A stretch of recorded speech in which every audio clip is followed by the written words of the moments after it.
ഇനി മുതൽക്ക് നല്ല ദശയുള്ള മീനൊക്കെ കിട്ടുകയാണെന്നുണ്ടെങ്കിൽ ഇതുപോലെ ഒന്ന് ട്രൈ ചെയ്ത് നോക്കിക്കേ. കാണാനൊക്കെ നല്ല ലുക്കല്ലേ? അതുപോലെ തന്നെയാണ് കേട്ടോ കഴിക്കാനും. കുറഞ്ഞ ചേരുവ മതി, അടിപൊളിയാക്കി എടുക്കാം. എന്നാൽ പിന്നെ നമുക്ക് വീഡിയോ ഒന്ന് നോക്കിയാലോ. നമ്മളിപ്പോൾ ഇവിടെ അത്യാവശ്യം ദശയൊക്കെയുള്ള എന്നാൽ കുഞ്ഞു കുഞ്ഞു മുള്ളൊക്കെയുള്ള ഒരു മീനാണ് എടുത്തിരിക്കുന്നത്. ഇതിൻ്റെ പേരെനിക്കറിയില്ല കേട്ടോ. അപ്പോൾ ആ മീൻ്റെ അകത്തേക്ക് നമുക്കുണ്ടല്ലോ ഒരു 1/4 ടീസ്പൂൺ മഞ്ഞൾപ്പൊടി, 1 ടേബിൾ സ്പൂൺ മുളക് പൊടി ആണ് ഇട്ടിരിക്കുന്നത്.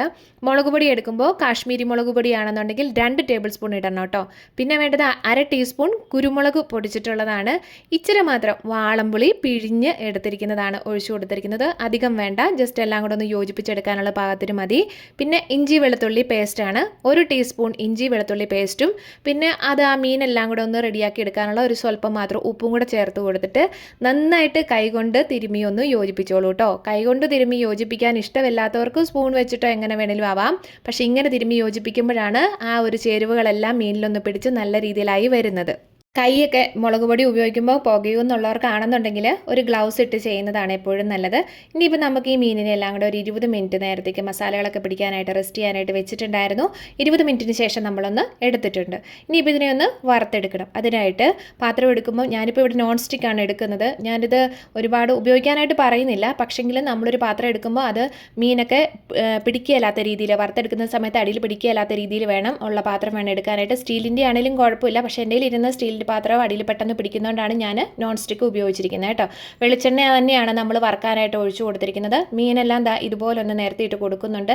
കുത്തി അത് വല്ലാണ്ട് അങ്ങ് പൊടിഞ്ഞു പോകരുത്. അതിനാണ് നമ്മളൊരു പരന്ന പാത്രം എടുക്കാനായിട്ട് പറഞ്ഞിരിക്കുന്നത്. ഇച്ചിരി കറിവേപ്പിലയും കൂടെ നമ്മൾ അതിലേക്ക് ഇട്ട് കൊടുത്തിട്ടുണ്ട്. മീൻ വറുത്തെടുക്കുമ്പോൾ ഉണ്ടല്ലോ ഒരു 4 അല്ലെങ്കിൽ 5 മിനിറ്റ് അതിൽ കൂടുതൽ ഒരു സൈഡ് മുറിച്ചെടുക്കാൻ പാടില്ല. പിന്നെ ചില മീനിൻ്റെ ഒക്കെ വേവ് കൂടുതലും കുറവും അങ്ങനെയൊക്കെ ഉണ്ടാവുമല്ലോ, അതൊക്കെ നോക്കി ഒന്ന് റെഡിയാക്കി എടുത്തിരുന്നാലും മതി. ഒരുപാട് അങ്ങ് ഡീപ് ഫ്രൈ ചെയ്യേണ്ട കാര്യമില്ല കേട്ടോ. അങ്ങനെ നമ്മൾ അങ്ങോട്ടും ഇങ്ങോട്ടും തിരിച്ചു മറിച്ചൊന്ന് റെഡിയാക്കി എടുക്കുന്നുണ്ട്. അതും കൂടി ഒന്ന് പാകമായി വരട്ടെ. ആ ഒരു സമയം കൊണ്ട് നമ്മളൊരു ചീൻചട്ടിയിലേക്ക് ഇച്ചിരി മാത്രം വെളിച്ചെണ്ണ ഒഴിച്ചു കൊടുക്കുന്നുണ്ട്. ഇതിന് നിങ്ങൾക്ക് വേണമെന്നുണ്ടെങ്കിൽ നോൺ സ്റ്റിക്ക് ഉപയോഗിക്കാം, എണ്ണ അല്ലെങ്കിൽ ഉപയോഗിക്കാത്ത ഏത് പാത്രം കൊണ്ടിലും എടുക്കാവുന്നതാണ്. അതിലേക്ക് നമ്മളിപ്പോൾ കുറച്ച് വറ്റൽമുളക് ഇട്ട് കൊടുക്കുന്നുണ്ട്. 5-6 വറ്റൽമുളകൊക്കെ മതിയാവും. എരിവ് കൂടുതലുള്ളവർക്ക് ഇതുപോലെ ഇച്ചിരി വറ്റൽമുളക് കൂടുതലിട്ട് കൊടുത്തൊന്ന് ഫ്രൈ ചെയ്തെടുത്താലും കുഴപ്പമില്ല കേട്ടോ. ഇനി അതിലേക്കുണ്ടല്ലോ നമ്മളിവിടെ സവോളയാണ് ഉപയോഗിച്ചിരിക്കുന്നത്. പക്ഷേ സവോളയേക്കാളും ഏറ്റവും നല്ല ടേസ്റ്റ് കിട്ടുന്നത് നമ്മുടെ കൊച്ചുള്ളി തന്നെയാണ്. ഒരു 30-35 കൊച്ചുള്ളിയൊക്കെ എടുത്തിട്ട് ഇതുപോലെ ഒന്ന് നന്നായിട്ടൊന്ന് ഫ്രൈ ചെയ്തെടുത്താൽ അടിപൊളി ടേസ്റ്റ് ആയിരിക്കും. നമ്മളിപ്പോൾ കൊച്ചുള്ളി ഇല്ലാത്തവർക്ക് സവോളയല്ലേ മാർഗമുള്ളൂ, അതുകൊണ്ടാണ് ഞാനതിട്ട് കൊടുത്തിരിക്കുന്നത് കേട്ടോ.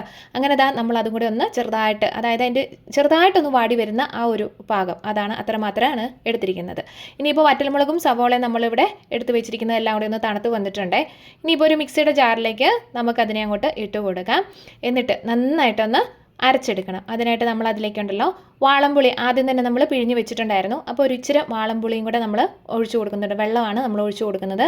ഇനി പുളിവെള്ളം ഇല്ല എന്നുണ്ടെങ്കിൽ ഒരു കുഞ്ഞു കഷ്ണം നെല്ലിക്ക വലിപ്പത്തിലൊക്കെ വാളംപുളി ഉണ്ടല്ലോ, അത് ഇതിലേക്കും കൂടി ഇട്ട് കൊടുത്തിട്ട് ഇച്ചിരി വെള്ളം കൂടെ ഒഴിച്ചിട്ട് നന്നായിട്ടൊന്ന് അരച്ചെടുത്തിരുന്നാലും മതിയാവും. അപ്പോൾ നോക്കിയേ, നമ്മുടെ സവോളയും വറ്റൽമുളകും കൂടെ നന്നായിട്ടൊന്ന് അരച്ചെടുത്തിട്ടുണ്ട് കേട്ടോ. അങ്ങനെ നമ്മുടെ മീനും ഇവിടെ റെഡിയായിട്ട് ഇവിടെ ഇരിപ്പുണ്ട്. എണ്ണ കൂടുതൽ ഒഴിച്ചിട്ടുണ്ടെങ്കിൽ നമ്മൾ മീൻ വറുത്തെടുത്ത് കഴിയുമ്പോൾ അതിൻ്റെ അകത്ത് ബാക്കി എണ്ണ വരും.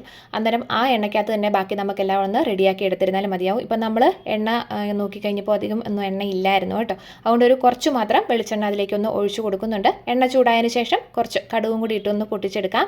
അതിലേക്ക് ഒരു 10 വെളുത്തുള്ളിയോളം തന്നെ അല്ലി നമ്മൾ നടുകനെ കീറിയതാണ് ഇട്ട് കൊടുക്കുന്നത്. ഒരു കുഞ്ഞു കഷ്ണം ഇഞ്ചി നീളത്തിൽ അരിഞ്ഞതും കൂടി ഇട്ട് കൊടുക്കുന്നുണ്ട്. ഒരു 4-5 പച്ചമുളകും കൂടെ അതിലേക്ക് ഇട്ട് കൊടുക്കാം. കുറച്ച് കറിവേപ്പില ഇട്ട് കൊടുക്കുന്നുണ്ട്. ഈ ഒപ്പം തന്നെ ഉണ്ടല്ലോ കൊച്ചുള്ളിയും കൂടെ കയ്യിലുണ്ടെങ്കിൽ അതും കൂടെ ഇതിലേക്ക് അരിഞ്ഞിട്ട് കൊടുത്തിട്ട് എല്ലാം കൂടെ ഒന്ന് മൂപ്പിച്ചെടുക്കാവുന്നതാണ്. അപ്പോൾ എൻ്റെ കൊച്ചുള്ളി ഇല്ലാത്ത കാരണമാണ് ഞാൻ അതും കൂടെ ഒന്ന് പിന്നെ ചേർത്ത് കൊടുക്കാൻ. പിന്നെ ഒത്തിരി സവോള ചേർത്ത് കഴിയുമ്പോൾ ആ ഒരു ടേസ്റ്റ് തന്നെ മാറിപ്പോകുമല്ലോ, അതുകൊണ്ട് പിന്നീട് സവോള ചേർത്ത് കൊടുത്തിട്ടില്ല. അങ്ങനെ നമ്മളതെല്ലാം കൂടെ ഒന്ന് ഇളക്കി റെഡിയാക്കി അതും കൂടെ ഒന്ന് മൂപ്പിച്ചെടുത്തിട്ടുണ്ട്. ഇനി അതിലേക്ക് ഒരു തക്കാളി മാത്രം കൊത്തി അരിഞ്ഞ്, അതായത് കുനുകുനാന്ന് അരിഞ്ഞിട്ട് നമ്മൾ അതും കൂടി ഇട്ട് കൊടുത്തിട്ട് അതും കൂടെ നന്നായിട്ടൊന്ന് വഴറ്റി യോജിപ്പിച്ചെടുക്കാവുന്നതാണ്. എളുപ്പമാണ് കേട്ടോ, നല്ല ടേസ്റ്റുമാണ് ഈ ഒരു രീതിയിൽ തയ്യാറാക്കി എടുക്കുമ്പോൾ. തക്കാളി വഴറ്റുമ്പോൾ ഉണ്ടല്ലോ നമ്മൾ സാധാരണ വഴറ്റിയെടുക്കുമ്പോൾ അതിൻ്റെ തൊലിയൊക്കെ അങ്ങ് വല്ലാണ്ട് മാറിപ്പോയി ആ ഒരു രീതിയിൽ നല്ല രീതിയിൽ വഴറ്റിയെടുക്കുന്നത് അത്രയ്ക്ക് അങ്ങോട്ട് പോകണ്ട, ചെറുതായിട്ടൊന്ന് കടിച്ചോട്ടെ, അതാണ് ടേസ്റ്റ് കൂടുതൽ വരിക. പിന്നെ അതിലേക്ക് നമ്മൾ അരച്ച് വെച്ചിരിക്കുന്ന സവോളയുടെയും അതുപോലെ വറ്റൽമുളകിൻ്റെയും മിക്സ് ഉണ്ടല്ലോ, അതും കൂടെ നമ്മളിതിലേക്ക് ഒഴിച്ചു കൊടുത്തിട്ടുണ്ട്. ഇനിയിപ്പോൾ ഈ ഒരു സമയത്ത് ഉപ്പും കൂടെ ചേർക്കാനായിട്ട് മറക്കരുത്. ഉപ്പിൻ്റെ ഒരു സ്വല്പം മാത്രം മതി, അധികം ഉപ്പ് ചേർക്കണ്ട. അപ്പോൾ ഞാനൊന്ന് വിട്ടു പോയിട്ടുണ്ടായിരുന്നു, അപ്പോൾ കുറച്ച് നേരം ഒന്ന് വഴറ്റിയതിന് ശേഷമാണ് ഉപ്പ് ചേർത്ത് കൊടുക്കുന്നത്. പിന്നെ ഉണ്ടല്ലോ ഇതിൻ്റെ അകത്ത് ആ മസാലക്കൂട്ടുകൾ മുഴുവനായിട്ട് അങ്ങ് വറ്റിച്ചെടുക്കണ്ട. നമുക്ക് ആ മീൻ അങ്ങോട്ട് ഇട്ട് കൊടുക്കുമ്പോൾ കഴിയുമ്പോൾ അത്യാവശ്യമൊക്കെ ആ മസാലക്കൂട്ടുകളെല്ലാം കൂടെ ആ മീനിലൊന്ന് പിടിച്ച് നമുക്കും ഒന്ന് എടുക്കുമ്പോൾ അതിൻ്റെ ആ ഒരു ഗ്രേവിയൊക്കെ കിട്ടുമ്പോൾ നല്ലൊരു ടേസ്റ്റില്ലേ, ആ ഒരു രീതിയിൽ വേണേ. ഇപ്പം നമ്മൾ ആ ഗ്രേവിയൊക്കെ കൂടെ ആ ചട്ടിയിലങ്ങോട്ട് ഇങ്ങനെ പകർത്ത് വെച്ചിട്ടുണ്ട്. അതിലേക്ക് മീൻ കഷ്ണങ്ങൾ നമ്മൾ വറുത്ത് മാറ്റി വെച്ചിരിക്കുന്ന മീൻ കഷ്ണങ്ങളെല്ലാം കൂടെ വെച്ച് കൊടുക്കാവേ. ഇനി വലിയ പണിയൊന്നുമില്ല, എല്ലാം കൂടെ ഒന്ന് നന്നായിട്ട് യോജിപ്പിച്ചെടുക്കുക. മൂടി വെച്ച് എടുക്കേണ്ട കാര്യമൊന്നുമില്ല. വീഡിയോ കണ്ടുകൊണ്ടിരിക്കുന്ന സമയത്ത് സബ്സ്ക്രൈബ് ചെയ്യാതെ കാണുന്നവരാണെന്നുണ്ടെങ്കിൽ ഒന്ന് സബ്സ്ക്രൈബ് ചെയ്ത് സപ്പോർട്ട് ചെയ്യണം, ലൈക്ക് ചെയ്യണം, കമൻറ്റ്, ഷെയർ, ഹൈപ്പ് മറക്കരുത് കേട്ടോ.